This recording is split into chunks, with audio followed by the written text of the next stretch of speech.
Greetings, Professor McKee here with a new Excel video on income taxes. So tax season is coming up and I wanted to do a little video on how to do a more sophisticated back of the envelope estimate for income taxes. So I'm going to walk through what this sheet does. This sheet, I will have a link to Google Sheets where you can play around with this yourself, and if there's any mistakes you can tell me about them and I can correct them. So I have over here the 2024 tax brackets. I have tax brackets for the federal income tax and for Social Security and Medicare, because those really are income taxes as well. I've also included the 2024 standard deductions. Now there's lots of other deductions and tax credits which are not the standard deduction. They're not standard is the problem. So whatever calculations I do here, I would have to customize it for individual situations, and it can get very complicated. So keep in mind, this is really a back of the envelope estimate, and I'm not including potentially a lot of deductions, credits, and so on that might affect your actual tax situation. So with this tax bracket information, I brought over the maximum amount here that could be in this tax bracket, and then the corresponding tax rate for that tax bracket. And the federal income tax works in a tax bracket system where the money I earn, or you earn, from 0 up to 11,600 is taxed at 10%. And then from 11,600 up to 47,150, it's taxed at 12%. And then 47,150 up to 100,525, you're taxed at 22%, and so on up until you hit the maximum tax bracket, and everything after 609,000 is taxed at 37%. So it's not the case that I can just say, what's my income? 150,000, and multiply by the tax rate, and I'm done. Because I have 1, 2, 3, 4, 5, 6, 7 possible tax rates, and I have, depending on how much income you earn, you might need to apply all of them. So what I'm doing here is nesting a couple Excel functions to calculate the tax rate for each tax bracket, and then I can add them all up. So I'm going to walk through the first two because those are, after you understand sort of how the first two do it, you kind of know how everything is being done here. So first off, I'm using the max function. The reason for that is sometimes we have a tax rate that is outside our income. This person earns 150,000. They're not at the 609,000 tax bracket, so at the 35% rate, no dollars are being taxed. And if we have a maximum function, we put in values. The highest value will be taken, so if there is a tax being paid, that'll show up, or 0. If no tax is being paid, 0 will be what we see. And then I do an if function. So inside the if function, you first have a logical test, a comparison here.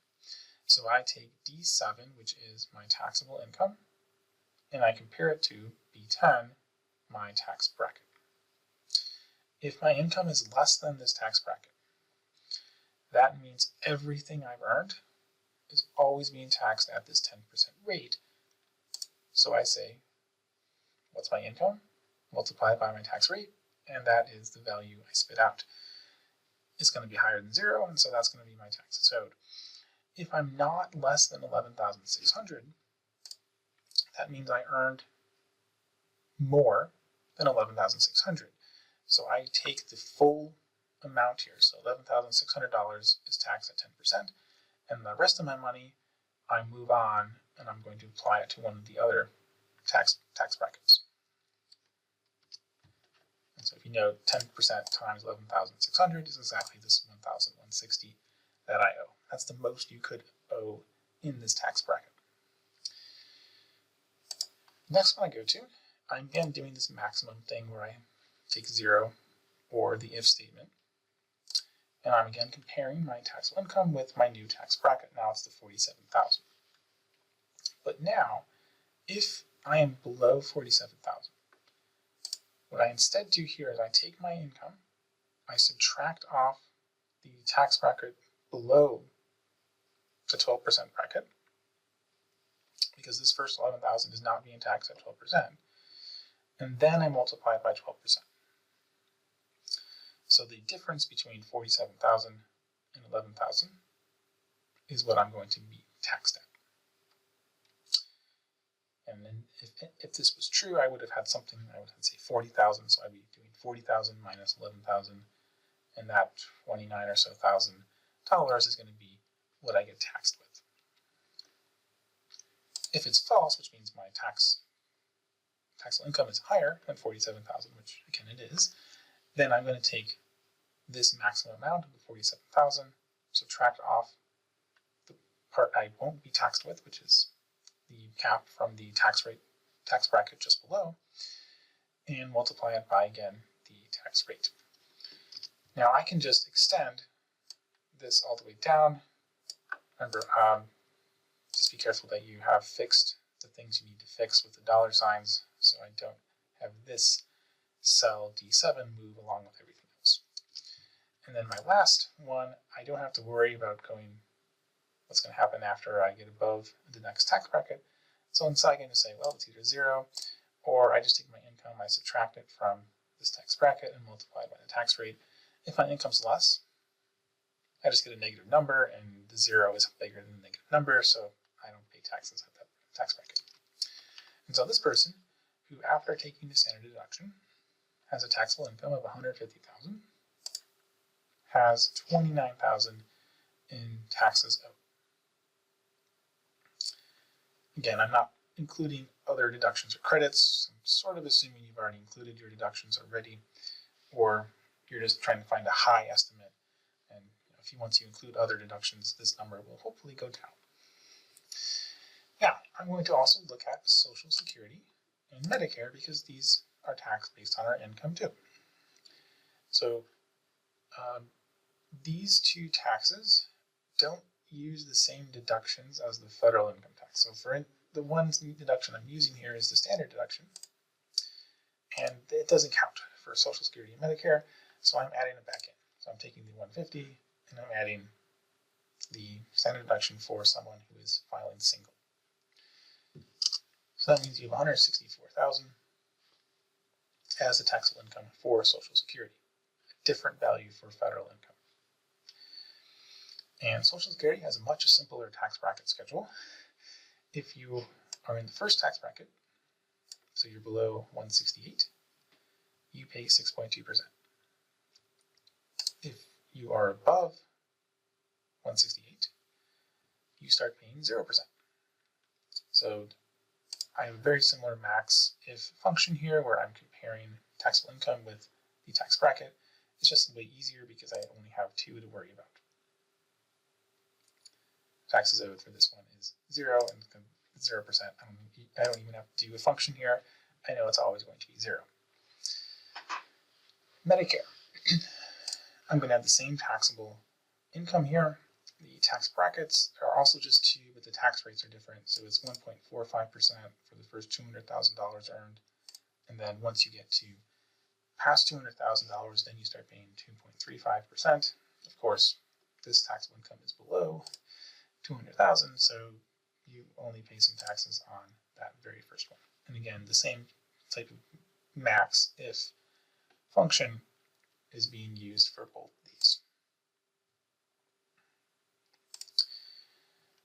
All right, so then I come over here and I take federal income, I take Social Security, I take Medicare, and I add them all up.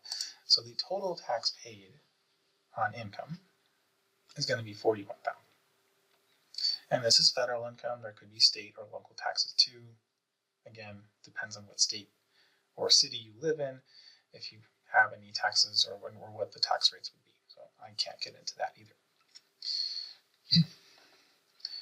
And then the last thing to cover for this sort of estimate is to think about the average tax rate and the marginal tax rate. These are things that we look at a lot in finance too.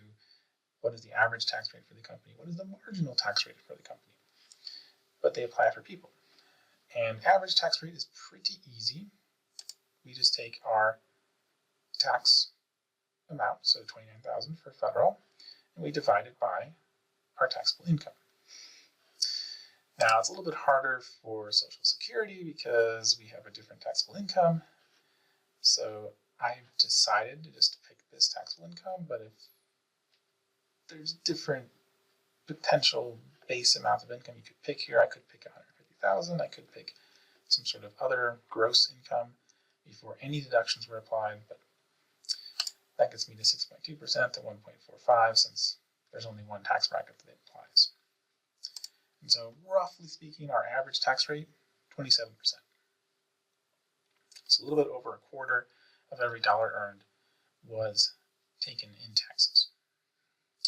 Now the marginal tax rate is us asking, all right, if I earn an extra dollar, if I go up from 150,000 to 150,001 dollars, how much is the tax rate for that $1? Well, so for federal, I'm currently in the 24% tax bracket, right? So it's going to be it should be 24% because if I earn one more dollar, I still get taxed at 24%. And then for Social Security and Medicare, again, I'm at the 1.45% or the 6.2%. So again, that should be my marginal tax rate.